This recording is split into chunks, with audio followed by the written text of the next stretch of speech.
दक्षिण भारत पर आखिर किसकी पकड़ मजबूत इस समय दिखाई दे रही है, इसको लेकर चौंकाने वाले आंकड़े सामने आ चुके हैं। बात की जाए तेलंगाना की 17 लोकसभा सीटें, कर्नाटक की 28, आंध्र प्रदेश की 25, तमिलनाडु 39 और केरला की 20 और पौंडीचेरी की 1 लोकसभा सीट को मिलाकर 130 सीटों पर चौंकाने वाले आंकड़े हैं। और यहां पर किसका पलड़ा भारी नजर आ रहा है? क्या प्रधानमंत्री मोदी जी की लहर यहां पर भी देखने को मिलेगी, या फिर कांग्रेस जो यहां पर बड़ा यात्रा शुरू की है, इसका कितना फायदा उठा पाएंगे? इसको लेकर लोकसभा के लिए इलेक्शन ओपिनियन पोल 2024 के लिए दक्षिण भारत के आंकड़े सामने आ चुके हैं। शुरुआत करते हैं तेलंगाना को लेकर। तो तेलंगाना में जिस कार से यहां पर जो है निकाय चुनाव में भारतीय जनता पार्टी ने यहां पर मजबूत पकड़ बनाई है और इस दम पर वो मान रहे हैं कि यहां पर दक्षिण भारत अगर वो यहां पर जीतने में कामयाब होते हैं तो फिर काफी महत्वपूर्ण होगा। लेकिन किसका पलड़ा यहां से भारी होगा, इस पर आपको आंकड़े दिखाते हैं। बात की जाए तो यहां पर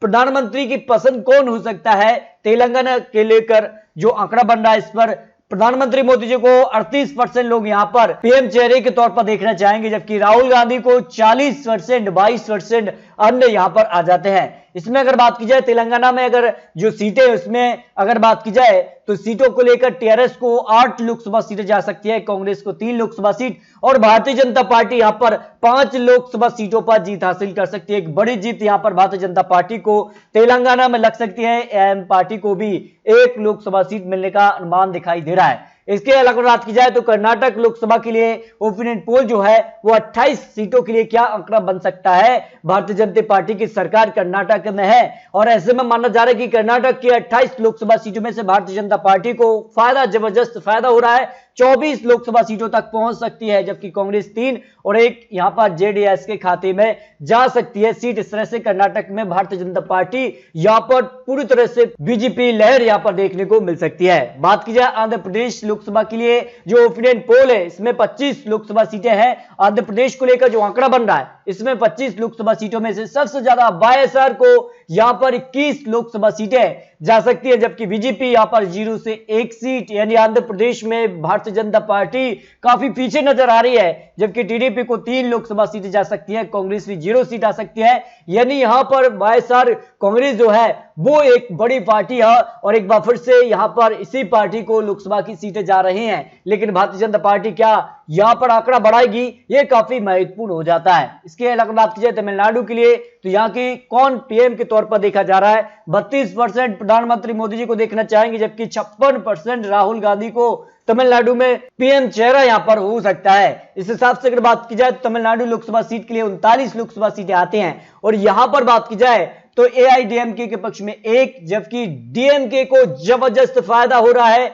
37 लोकसभा सीटें अदर की बात की जाए तो 1 लोकसभा सीट। इस हिसाब से यहां पर फायदा कांग्रेस गठबंधन जो रहेगा डीएमके के साथ है उसको जबरदस्त फायदा हो रहा है तमिलनाडु में। तो यहां पर भारतीय जनता पार्टी क्या अपना आंकड़ा बढ़ा पाएगी, ये काफी महत्वपूर्ण हो जाता है। लोकसभा चुनाव के लिए केरल काफी महत्वपूर्ण माना जा रहा है, क्योंकि कांग्रेस ने यहीं से भारत जोड़ो यात्रा शुरू की है और जबरदस्त रिस्पॉन्स जनता का मिला है और ऐसे में माना जा रहा है कि कहीं ना कहीं केरल से शुरू यात्रा क्या 2024 तक कुछ नया रुख दिला पाएगी। फिलहाल अगर बात की जाए तो केरल को लेकर जो पीएम पसंद हो सकते हैं केरल के लोगों की, उसमें 18% पीएम मोदी के साथ लोग जा सकते हैं, 58% राहुल गांधी के साथ जा सकते हैं। इस हिसाब से केरल में कहीं ना कहीं कांग्रेस का पलड़ा भारी हो सकता है, जो ओपिनियन पोल के आंकड़े सामने आ रहे हैं। जबकि लोकसभा की 20 सीटों की बात की जाए तो एलडीएफ को 7, जबकि यूडीएफ को 13, एनडीए को यहां पर 0 सीट जा सकती है। इस हिसाब से केरल में भी भारतीय जनता पार्टी के अपने